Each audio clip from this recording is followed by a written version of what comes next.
Welcome back. Today we've got a special presentation about some of my inventions from Little Big Planet. We will be starting with the Orbit.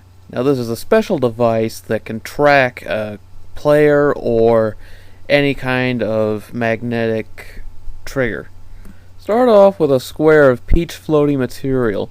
Make sure it's 5 small squares by 5 small squares and a thick layer. Create 4 small rockets, 1 small square width, and attach them as shown to the square of peach floaty material. Attach 4 magnetic or SAC sensing switches as shown here. I'm just going to use the magnetic switches because it's easier to tell what direction they're going in. Connect each switch as shown here to its individual rocket, which is on the exact opposite side of where the switch is. That's the farthest face away from the switch. Set your switch to have a 180-degree radius and make sure it is set to speed and has the largest radius possible. If you don't want it to have that large of a radius, you can just go with whatever size you want. It really doesn't matter. Your end product will try to track down whatever switch is around. In the case of this particular orbit, it's going to track down any green trigger that's around. And it's going to trigger the engines in the exact direction which your trigger is. Now this is not a perfect system, but it does work. And it is rather effective. You can use this in a variety of different ways, but for right now I'll leave it to you as to what kind of use it may have. The reason I call it an orbit is because after a long period of time, it will actually create an elliptical orbit around the nearest single magnetic trigger or SAC person around it, or at least it'll make an attempt to. It could be useful in a boss battle. You could probably deploy these with some gas material attached to them so that they go around and people have to dodge them. They're fairly irregular and hard to track, so it would make an interesting challenge. And having these things bounce off of nearby objects would also add a bit of challenge. I might even apply it to that myself, but for now it's just an interesting gimmick.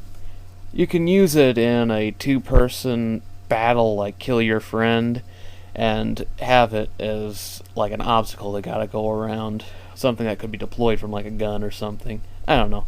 I'll leave it up to you, like I said, but I'm just shooting ideas out there. Now let's move on to illuminated signs, something that I've particularly enjoyed making for some of my levels.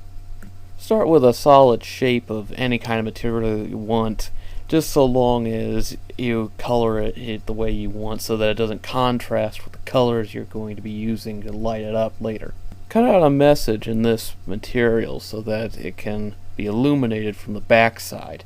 You can use a fairy light, a Christmas tree light, or in this case an LED light to light it up. I'm making mine especially large so it encompasses the entire sign, but you could do it in individual sections with smaller LEDs to save space, and even add a little more control to the lighting. This is very useful, though it's more effective than the VR material because it allows you to change the color so you're not just stuck with one of 3 colors, and it doesn't just do an outline or have any weird problems if you make it too thin in certain places. For aesthetics, you can put this as a sign in front of a building and just make some stuff around it.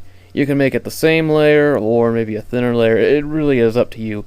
But in this case, I'd probably have a thick sign and a thin layer used for the room, just the outside of this particular house, like the door and the wall and the window would probably all be thin material, just because the LED is thin, the sign would be thick, and I don't want it to all be thick, but it could be. It's really up to you what you want to do with it. A key feature to LEDs is not just the ability to change their color, it's the fact that you can turn them on and off and dim them. With switches and all sorts of different contraptions you can make, this can allow for a variety of effects that you wouldn't be allowed to use with VR material. Like I said, it's more control, but it could also help alter the mood of your level depending on what you're doing. If you really want to have some fun, use a fairy light add a sticker to it, one with a lot of detail to it as far as color, and then have it dim and illuminate a bunch of times, or just have it slightly illuminated so that everything has a slight gleam to it. It's not real effective at showing the sticker, but when it's slightly illuminated, you can kind of see the outline of the sticker, and it can be used for a really cool effect. And I've used it before in one of my levels. Maybe you've played it before, but if you haven't, it's just something you can consider. Well, since you've been good, I guess I can give you a little bonus invention. This one's fairly quick, and I've used it in a level before.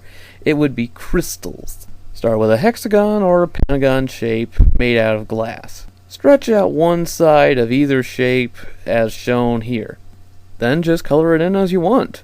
You can use blended colors like purple and blue or even green to add a little effect. It kind of helps with the whole look of the crystal. And if you really want to get fancy, try making smaller crystals that are as long as these and then stick them into the glass. Just cut away that shape from the larger size, then attach the smaller one inside so it looks like it's three-dimensional. That's all I have, but stay tuned for more, and I hope you enjoyed this tutorial on how to make some of my inventions. Have a nice day.